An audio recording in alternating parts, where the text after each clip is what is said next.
Hello everybody and welcome to this special edition of the Twilight Zone review series.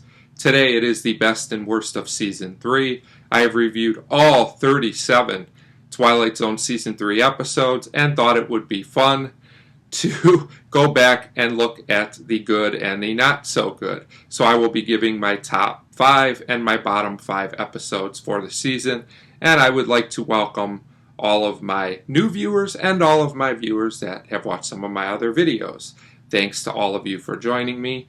So I will just get started with a few words here. Obviously, 37 episodes is a lot. It is quite a few more than Season 2 had, but it's about on par with Season 1, so I feel it's a fair comparison, and I have to say that Season 1 was much more consistent overall. In Season 3, there's still a lot of series classics, a lot of great episodes.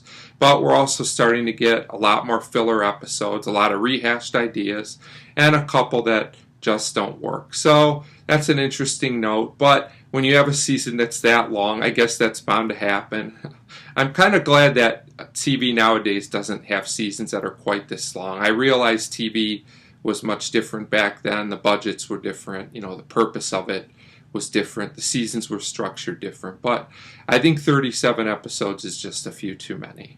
So one more quick shout out as well. I do want to say that I will be starting on Season 4 Twilight Zone reviews very soon. Those are the hour-long episodes that people have mixed feelings about. So it will be interesting to go back and review those, as some of them I have not seen in quite a while.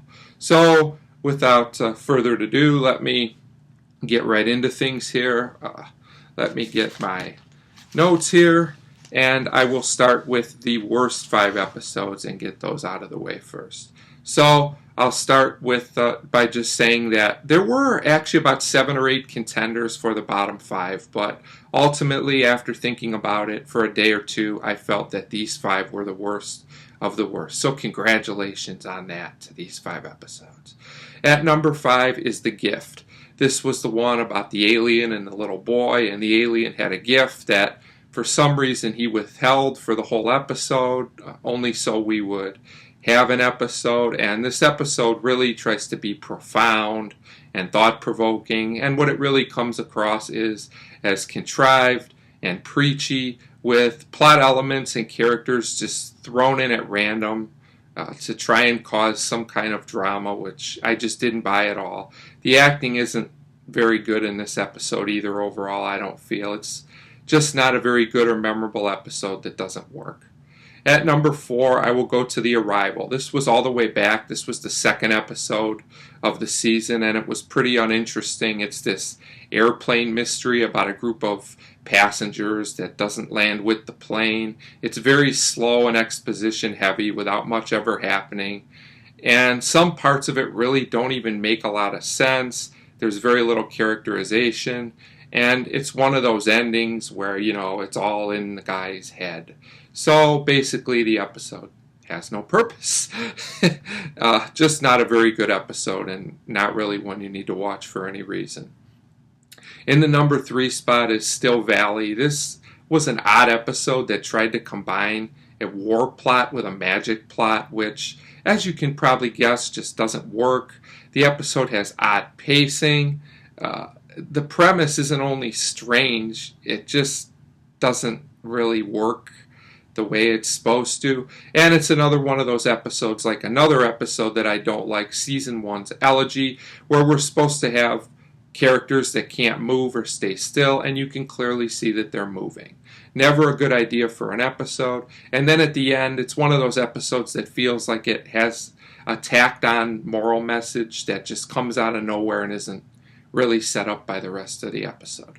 Never good. Now we get to the 2 episodes that I really consider bottom of the barrel. When I say that, I mean these are contenders for 2 of the worst Twilight Zone episodes of all time.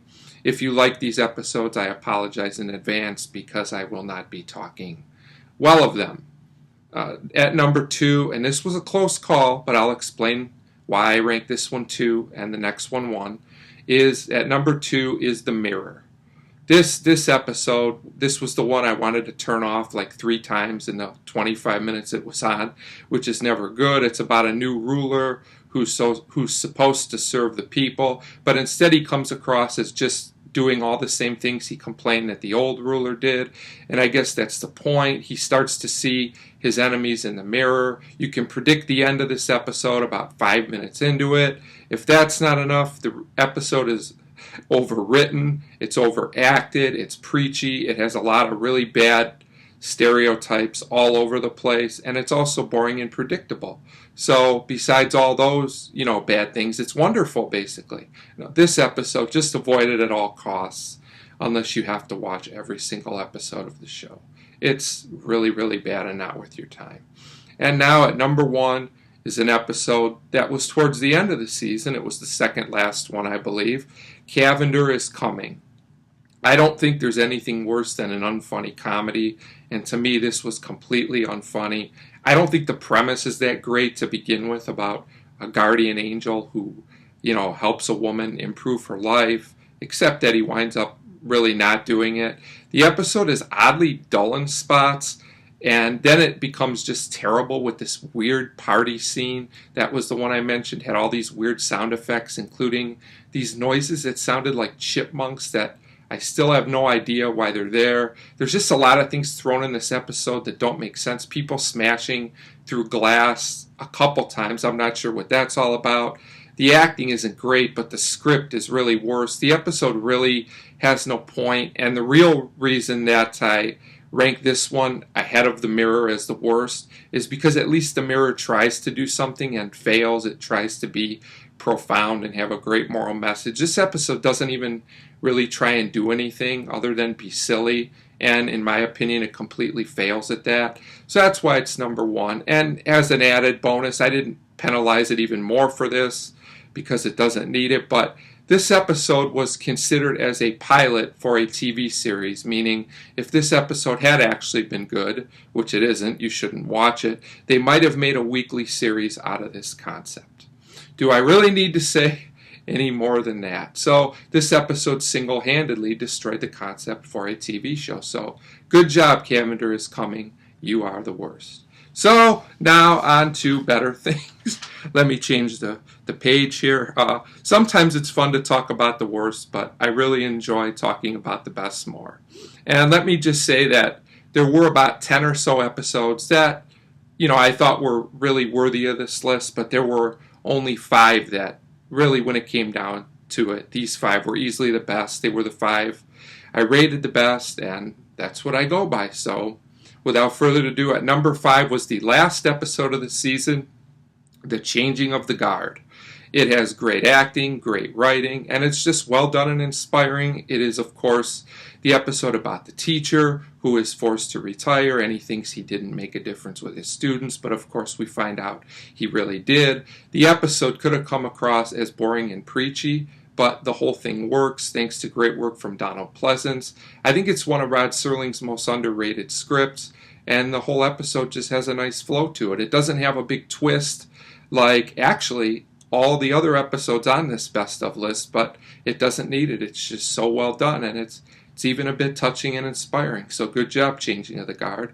At number 4, we have Nothing in the Dark, an episode that I've always liked, but it really affected me this time. It really blew me away this time I watched it. It's, of course, about an elderly lady, and she's scared of death, and when she lets death in without knowing it, the episode takes off from there. It's again very well written and well acted, which is a pattern in all of these episodes, but it's also very thought-provoking, and even better than that, the episode has a great mood, and it's still a topic that's relevant today and will probably always be relevant.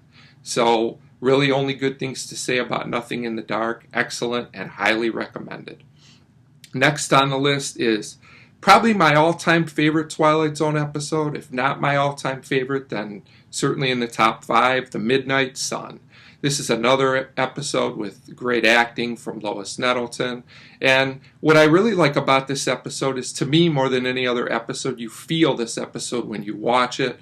I actually get physically tired watching this episode. The concept, of course, is that there is a woman who's she's actually hallucinating, we find out at the end, because she has a fever, but she feels like the sun is getting closer and closer to the earth, and that everybody, is in trouble because of it. There's a scene in this episode where a painting melts, and as the sun is coming down near the end of the episode, that I feel is handled very well. The climax could feel like a cheat, but it really works the way it comes across.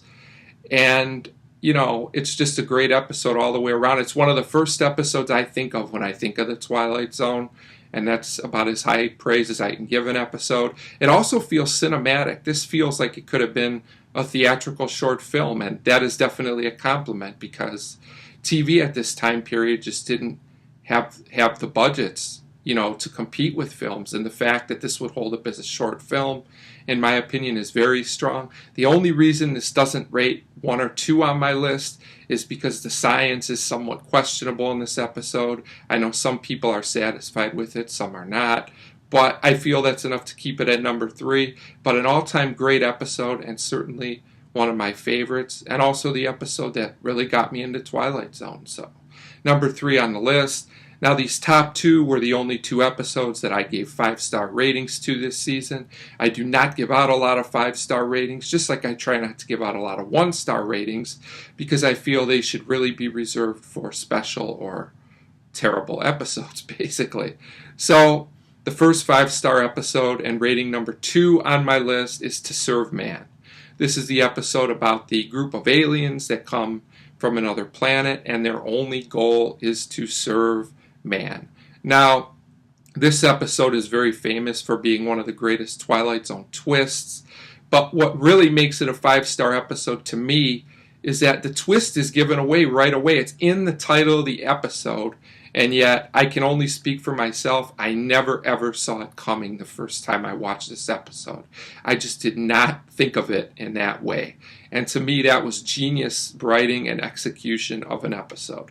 But there's some other great things about this episode as well. It's very unique. There's not really another Twilight Zone episode that has this feel or premise to it, in my opinion. It's another one that feels like it could have been a short film. It's very fast-paced,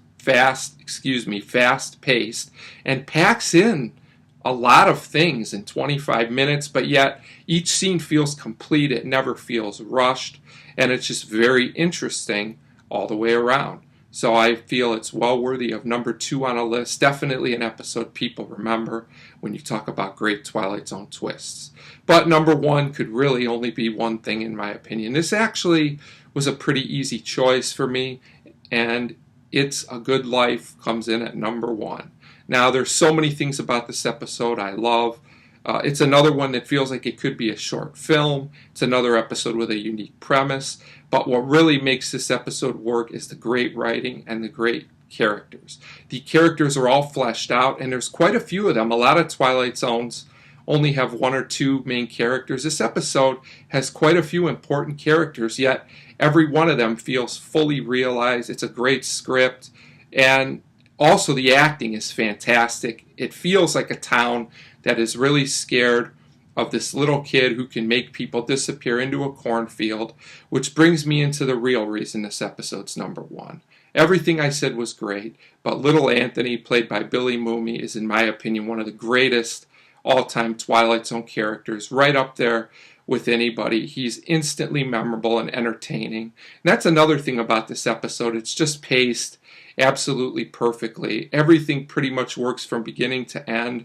The script is really good. The direction is really good. Everything feels very tight and compact. It doesn't feel like there's a wasted minute in this episode to me. So It's a Good Life is well worthy of number 1. And to me, it's an episode that every Twilight Zone fan should see. It's an essential episode, and that's really the best thing I can say about an episode. So that's it. That is the best and worst of Season 3. As always, you can tell me in the comments below if I'm right, if I'm wrong, what your top 5, what your bottom 5 would be. And you can even tell me why if you feel like writing a little bit. So that'll about do it for this episode. Like I said, Season 4 episodes, the hour episodes, I will be reviewing them, and that will be starting soon. So if you like this video, you can leave that for me below, and thank you very much for watching, everyone. See you soon.